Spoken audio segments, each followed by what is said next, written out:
বলো কি বলবে? স্যার, বিইং এবং বিন কোনটি কখন ব্যবহার করব? বিইং এবং বিন আমরা কোনটি কখন ব্যবহার করব? আচ্ছা, প্রথমত বলি বিইং। বিইং সাধারণত আমরা এম ইজ আর কিংবা ওয়াজ ওয়ার এরপরে আমরা ব্যবহার করব বিইং।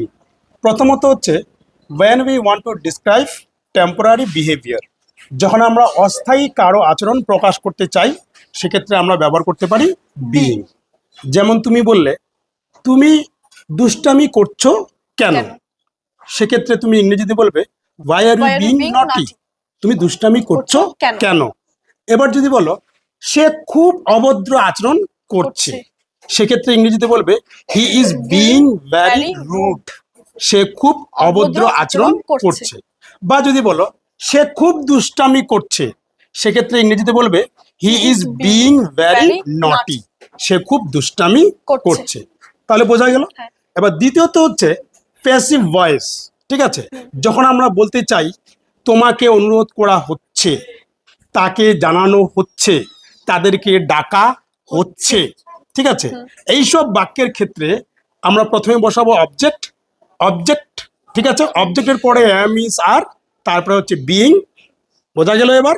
তারপরে হচ্ছে ভার্বের কি ফর্ম? Third form. যেমন তোমাকে ডাকা হচ্ছে, ইউ আর বিইং কল্ড, তোমাকে ডাকা হচ্ছে। তাদেরকে অনুরোধ করা হচ্ছে, দে আর বিইং রিকোয়েস্টেড। তাদেরকে জানানো হচ্ছে, দে আর বিইং ইনফর্মড, তাদেরকে জানানো হচ্ছে। চিঠিটি পাঠানো হচ্ছে, the letter is being sent, চিঠিটি পাঠানো হচ্ছে।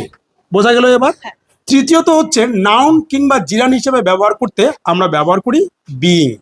যেমন আমি বললাম দেরি হওয়ার জন্য আমি দুঃখিত, সরি ফর বিইং লেট, দেরি হওয়ার জন্য আমি দুঃখিত।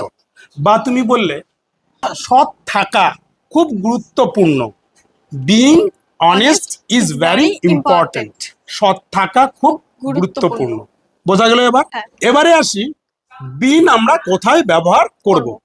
বিন ব্যবহারের ক্ষেত্রে সবসময় আমাদের মাথায় রাখতে হবে যে বিন সবসময় হ্যাভ, হ্যাজ এবং হ্যাডের পরে বসে। তারপরে হ্যাভ, হ্যাজ এবং হ্যাড। প্রথমত আসি প্রেজেন্ট পারফেক্ট টেন্সের ক্ষেত্রে বিন। যেমন তুমি বললে আমি লন্ডন দুবার গিয়েছি, সেক্ষেত্রে আমরা ইংরেজিতে বলবো I have been to London twice, আমি লন্ডন দুবার গিয়েছি। এবার বা যদি বলি সে আগে লন্ডন গিয়েছে, তাহলে কি বলবো? He has been to London before, সে আগে লন্ডন গিয়েছে। বোঝা গেল। আবার যখন আমরা বলতে চাই যে আমি 2 বছর ধরে একজন শিক্ষক, সেক্ষেত্রে আমরা ব্যবহার করব বিন। যেমন I have been a teacher for 2 years, আমি 2 বছর ধরে একজন শিক্ষক। বোঝা গেল। আবার পাস্ট পারফেক্ট টেন্সের ক্ষেত্রেও আমরা কি ব্যবহার করি? হ্যাডের পরে কি ব্যবহার করি? বিন। যেমন যদি বলি ভিডিও হওয়ার আগে আমি 2 বছর ধরে একজন শিক্ষক ছিলাম, কি হওয়ার আগে? ভিডিও হওয়ার আগে।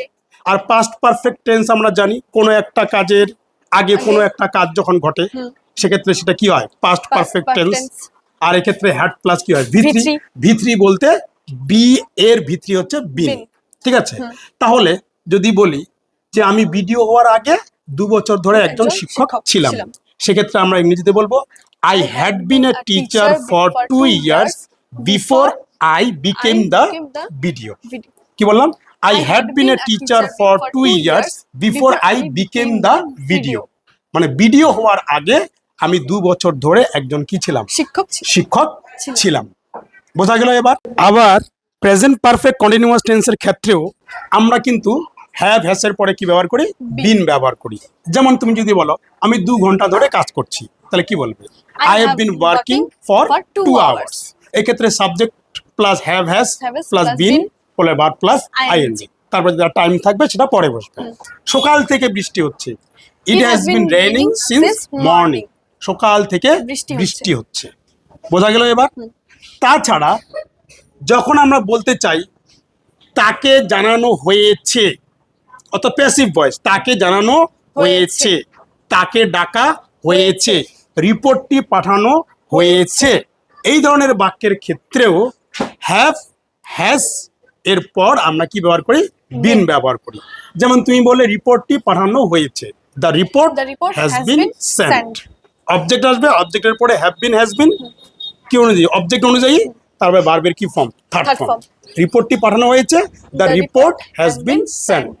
তাকে ডাকা হয়েছে, তাহলে কি হবে, He has been called. He has been called. Called.